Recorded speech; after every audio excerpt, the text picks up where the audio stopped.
Hey, welcome to my new viewers. I'm Epiphany, and if you're returning, welcome back. Today, we're continuing the work of unlearning grooming culture, especially the parts we don't always talk about, like respectability, silence, and who taught us how to stay small. Ugh. This is a safe space for my survivors, for the truth tellers, and for the women who are done. This is a safe space for my survivors, my truth tellers, and for the women who are done shrinking to survive. So let's get into it. So, y'all, I wanted to share my own testimony so y'all don't just think I'm talking out the side of my neck. I want to tell you guys about a time where I had no idea that I was being groomed. This one is wild because when we typically talk about grooming, we only talk about it with regards to younger girls and predatory older men. Okay, but in my case, it was a partner, older, but still kind of close ish in age. Specifically, I had been groomed and I didn't yet understand or possess the language to call myself out on my own BS and how I allowed the cycle to keep going. So, long story short, I found myself being systematically gaslit anytime I asked a question that aligned with my boundaries. My boundaries were simple. They were that I wanted details, dates or times, and organization so that I could understand our wins as a couple. And I'm going to get into that next. Wins is pretty simple. When we'd have the time to go out on dates, what his schedule was, so I could assure that it aligned with mine and didn't overpower mine. Ask things like when the bills were due so that I could organize the finances. Nothing too big, y'all. So the more I empower myself through speaking up, the more I got stonewalled or gaslit, passive aggressively hounded that I was worrying too much or being problematic, naggy even, by asking for this type of security and respect if we be managing a household together. Eventually, after some time of being with this partner, I was worn down to the point where I stopped asking questions. I stopped seeking organization, which was very important to me, almost even drowning and suffocated in my unfulfilled needs. The lack of respect for my boundaries on his part and my eroded self esteem and respect echoed through the halls of our once warm feeling home. Y'all, a couple of birthdays went by. I grew to desire more for myself, so much so that I started to seek growth and self development practices, as she should. That's how I built the language and the understanding that I had been groomed to stay silent. I didn't lose my voice, I was simply finessed out of it, coaxed into being quiet, and conditioned to comply. So, y'all, before I reclaimed my freedom, right? I ultimately lived in acceptance, upholding the standard and allowing myself to be bound by a relational system that did absolutely nothing for me. I overcame this by standing up for myself, educating myself on the many forms of grooming, and pretty much creating a space for me and my boundaries to thrive. So, babe, that's my truth. Grooming isn't just a bozo older man encouraging your young cousin to come along with him and enjoy the ride while he manipulates and drains her of her resources. Youth, vitality, abundance, humor, many things. It takes on so many shapes and forms. But along my own empowerment journey, my cognitive development, and my recreation of coping skills through rekindling my relationship with God and therapy as well, I am now able to more easily name the things that I once faced, all with the hope to create changes in my own life, as well as to help educate others on the many unsuspected ways these things show up in our everyday situations. Bam, bam, bam, bam. We understand. So to start, I'll pose this question. What happens when women uphold the very standards that harm us all? Naming the pattern.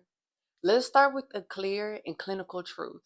The Rape, Abuse, and Incest National Network, RAIN, defines grooming as manipulative behaviors that the abuser uses to gain access to a potential victim, coerce them to agree to the abuse, and reduce the risk of being caught.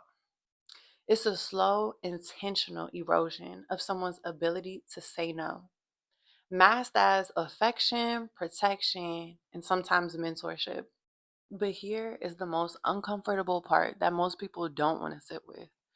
Society doesn't take grooming seriously, not until it walks into their own house, not unless it threatens their daughters, their niece, their family's image. And even then, the conversation tends to center on punishment and not prevention, not re education, not accountability. The reason?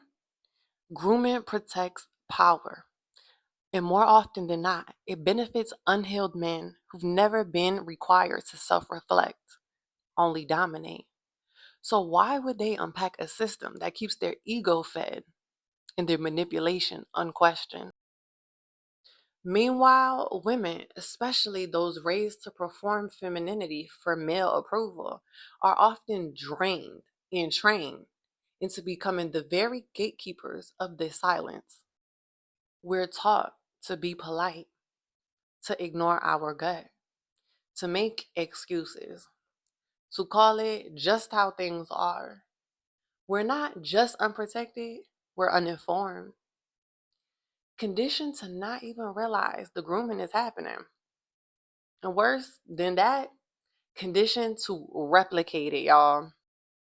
By telling other women and girls to be nice or don't overreact or he's just like that, that's how the cycle stays alive. This isn't just about victimization, it's about cultural complicity. And until we start educating ourselves, checking each other, and naming what's been normalized, we'll keep confusing silence for peace and submission for femininity. Let's break down pick me behavior as survival. It looks like if I align with male power, maybe I'll be protected. So it's not always about wanting attention or trying to be chosen in the traditional sense. Sometimes it's deeper than that. It becomes strategy.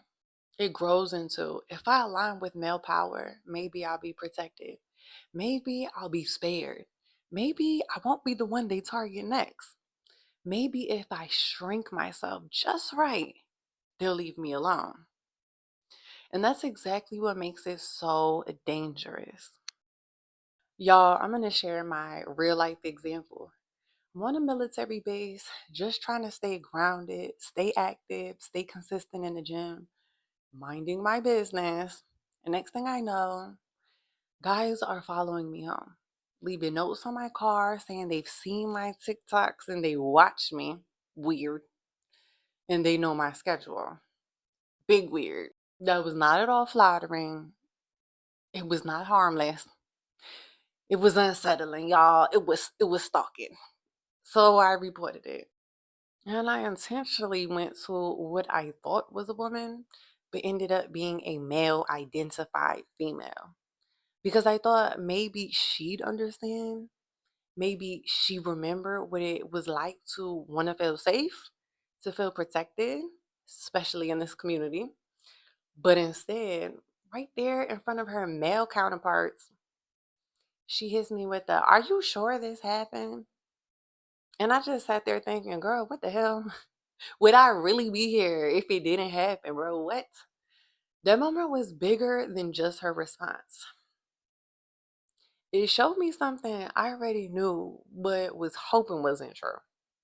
Some women will deny another woman's experience just to stay in the good graces with the same men they have to sit through sharp meetings because of. If y'all don't know, that's the little military schmexual assault harassment training they have to go to for being hypersexual. Just to sit in their seat at the same table. Just to be seen as cool, unbothered, different. I don't know what else to say, y'all. Just ill. Ill. And I don't like using the word female because they use it to dehumanize us, but women protect women. I'm gonna put y'all on game. A female performs for male validation, even if it costs another woman her safety. Think of when you go out with your homegirl and she do like a little bit too much for the guy's attention, uh, leaving you not safe and uncomfortable. Yeah. And that's honestly what makes this whole system feel so very toxic. The very people who should understand are sometimes the first to question you. Not because they don't know better, but because they've been conditioned to align with the power structure, even if it means stepping on other women to do it. This is the part of grooming and survival that doesn't get talked about enough. How women are trained to uphold the system by being quiet, by dismissing each other, by not educating ourselves on the patterns, the signs, the silencing. Now, it's not just men benefiting from this. And that's exactly why I speak on it. Not to be dramatic, not to stir things up, but because we cannot heal what we keep normalizing. And safety should not be something you have to perform for. So now I'll be going over the exclusion blueprint. Historically, many white women have overlooked the sexualization and brutality that Black women have endured, especially when doing so protected the image or standing of their own men. In Ain't I a Woman, Bell Hooks wrote, for many other white female abolitionists, the sole motivating force behind their anti slavery efforts was the desire to bring an end to sexual contact between white men and Black female slaves. They were not concerned about the plight of enslaved Black women. This quote still rings true today. In military spaces specifically, I've witnessed how that same pattern plays out. How some military associated white women uphold the system by turning a blind eye to the subtle grooming, isolation, and exhaustion Black women experience. When I tried to name the passive ways certain men were wearing me down in pursuit of access, the last person to be an ally was often another woman. Obviously, not always, but enough to notice a pattern. What makes it grooming isn't just the man's pursuit, it's the culture that coddles him, excuses him, protects his image, and punishes the woman for breaking the silence. And let's be honest, sometimes naming male behavior is dangerous. Sometimes it makes them defensive or it puts you at risk. But that doesn't mean that we don't name it. So, what do? We educate, we name it, we spread awareness, we teach early. We give the next generation the language and the tools to recognize grooming before it becomes trauma, so that they're equipped to deny access before the damage is done. If anything I said today resonated with you, take a moment for yourself, breathe, journal, and when you're ready, head to honeyandhandshealing.com to download the free worksheet that goes with this video. So let me remind you, this isn't about attacking anyone. It's about choosing your power on purpose. I'm Epiphany, I survive, and I'm healing, and I'm choosing to speak, even when silence felt safer.